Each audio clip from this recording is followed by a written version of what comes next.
Hi, I'm Michael Yantz of Exodus Advanced Communications, and I'm here with Gabe Alcala of Advanced Test Equipment. Exodus is a partner to Advanced Test Equipment Corporation, providing them with their extensive range of solid-state amplifiers for CW and pulse applications. ATEC is a premier rental company providing outstanding products and services.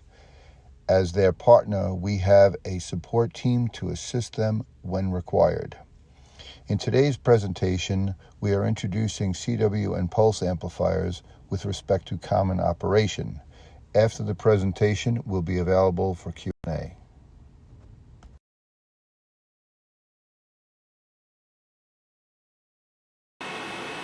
In today's video about amplifier fundamentals, we're going to be using the advanced amplifier 700 meg to 6 gauge 300 watt as the example. And once you've set up the AC power source for the correct voltage for the system, and you turn the system on, it'll boot up and the display will show voltages and currents as it's in the online mode already. If we put it in standby, you'll see the currents go to 0 as the unit now is waiting to be put back into operate. No RF is applied during this initial demonstration. And you can see the currents are now fairly balanced between all the booster modules. And then there's a function here where if there's a fault, you would see where the fault might have occurred. An example might be if there was an interlock fault, which we can show you now.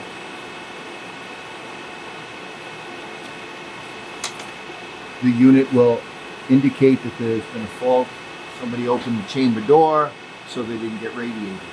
The unit will stay in standby until you replace the interlock.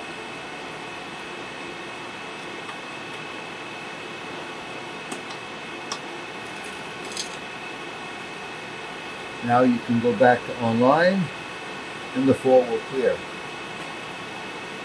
With respect to the functions, the attenuator control can be used if you're not using a signal source that has the ability to increase or decrease the RF drive level, or it has an ALC function based on what you're looking to achieve in your lab or your test application. If you're looking to do a basic test, you can set the ALC function to, let's say, 100 watts or 150 watts and sweep through a frequency range to achieve a certain pre-compliance test. If you're running with automated software where you would be measuring the field, then that function would not be required. You would have it in ALC off mode, which we have now. If you're using software, you may need to use the Ethernet location here to program correctly for the IP and port addresses for running your remote software program. And then for calibration purposes, the advanced amplifier has a very, very unique feature. You can set the frequency. If you set the frequency to what you're going to be testing, the actual power will be calibrated internally in the amplifier to correlate with your measurement of true power externally. So you can automate that process, or you could do it individually if you needed to.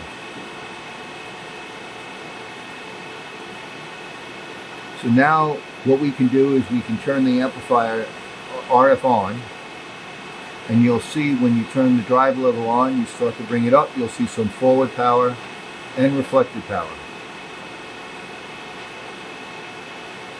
One of the very, very unique features that are in advanced amplifiers is that we don't just provide forward power and reflected power like other amplifier companies.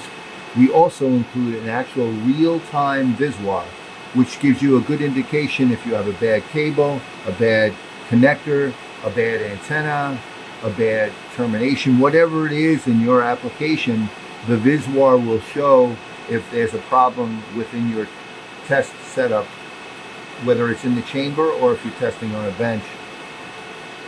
Right now the system is set in dBm. It's showing 55.2 dBm. In watts, we can switch to it. And you can reduce the drive level now, and we'll move on to some other functions. With the advanced amplifiers, we provide an RF sample port. And the RF sample port, the level of it is coordinated based on the power level of the amplifier you happen to use. So 10, 20 watt units will have a 40 dB sample. 100, 200, 300 watt units will have a 50 dB sample, and 500, 1 kilowatt, 2 kilowatt, 5 kilowatt, those will have a 60 dB sample. This particular unit has a 50 dB sample, and we've added a 10 dB external attenuator, so the nominal level coming out would be minus 10 dBm at 100 watts. So we've set the unit to be making 100 watts, and the sample port going to the spectrum analyzer, you can see the fundamental is here, and then this is your second harmonic and your third harmonic. So the harmonics are running roughly 10, 20, 30, 35 dBc for the second harmonic and 45 dBc or so for the third harmonic. The industry standard tests typically call for minus 15 minimum, minus 20 dBc, so it's well within the range for what the industry requires. The sample port can be used in other methods for substitution in some of the way clients profile a unit for doing field testing, or it could be just used as a reference with the power meter if you choose to monitor that point. If you need to monitor harmonics, you can use the sample port for that, or you could use it to monitor power for the system. One of the other unique features in advanced amplifiers is we have a maximum forward power limit, safe operating limit within. So right now this is a 300 watt unit running, it's making 350 watts. If you can see the harmonics here, they're a little bit higher now, they're still 10, 20, 30 dB down.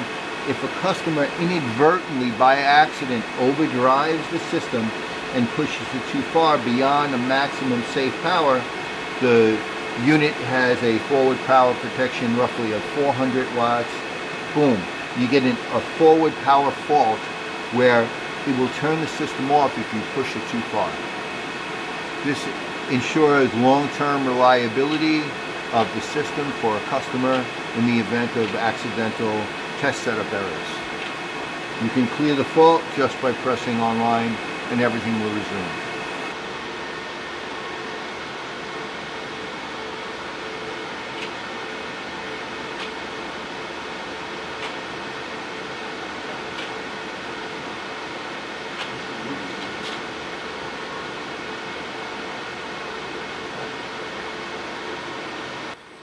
So one thing that we want to look out for when we set our signal generator is make sure you have the right frequency. So for this demonstration, I'm going to change it to 2 gigahertz. And for the level control, I'm going to start at something like minus 40 dBm. And as I increase my gain into my amplifier, I'm basically going to step it up slowly so I can monitor my forward power, my VSWR, and I can make sure I don't have any issues with my setup and have unexpected reflections.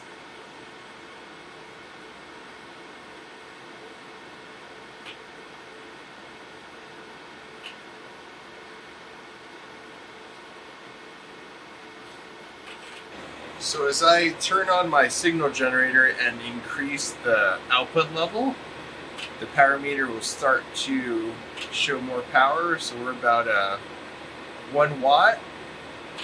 Now we're getting up to about 10, 30, 50 watts.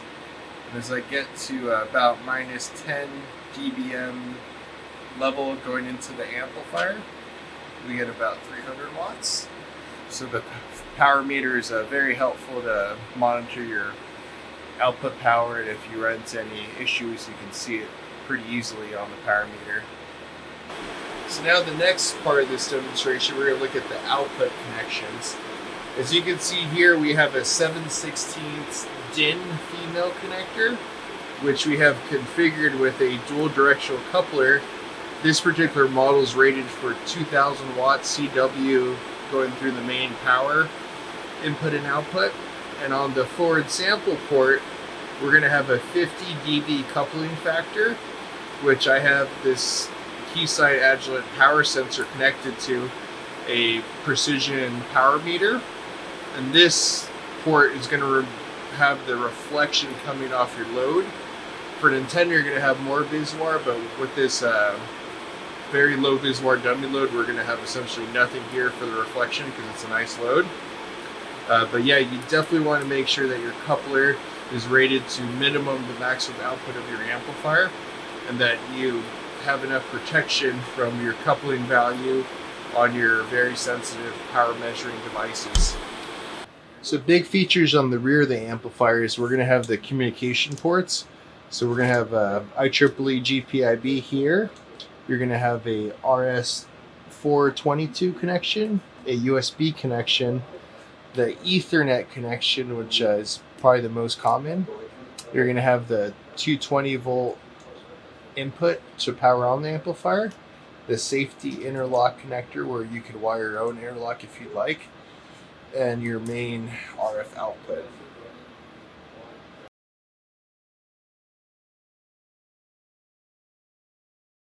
So now we have our pulse amplifier connected with the main RF input, which we have set up for 3 gigahertz from our signal generator. We have our gated signal, which is coming from our pulse generator, and we have it set up at about 6% duty cycle at the moment. And then for our RF forward sample port, we have it terminated since we don't have an oscilloscope, spectrum analyzer, or power meter.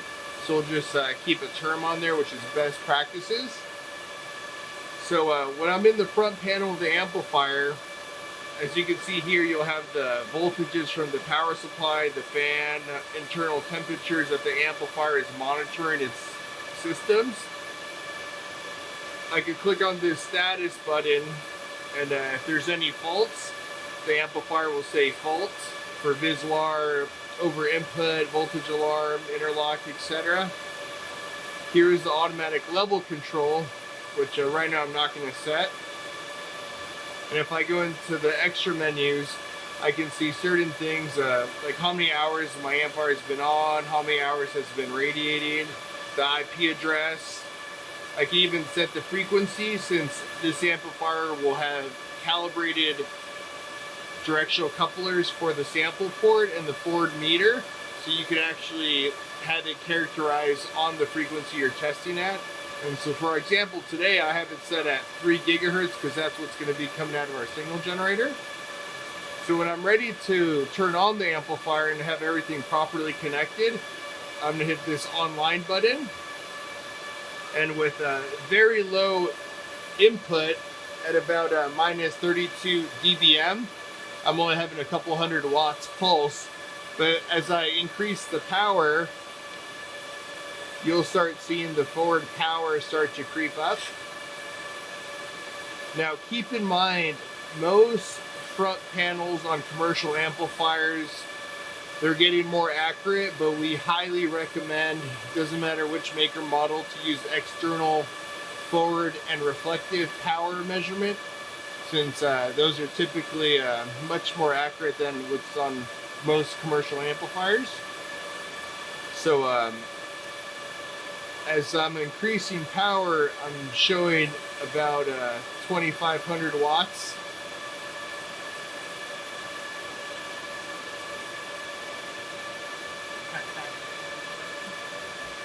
But if I look at my power meter, you see it at about 4 kilowatts. So now when I get to my pulse generator, the key things that I'm going to look at is the pulse repetition rate. So right now I'm going to set it for about 10 kilohertz pulse repetition rate. For the amplitude, different amplifiers have different input requirements for the TTL logic level.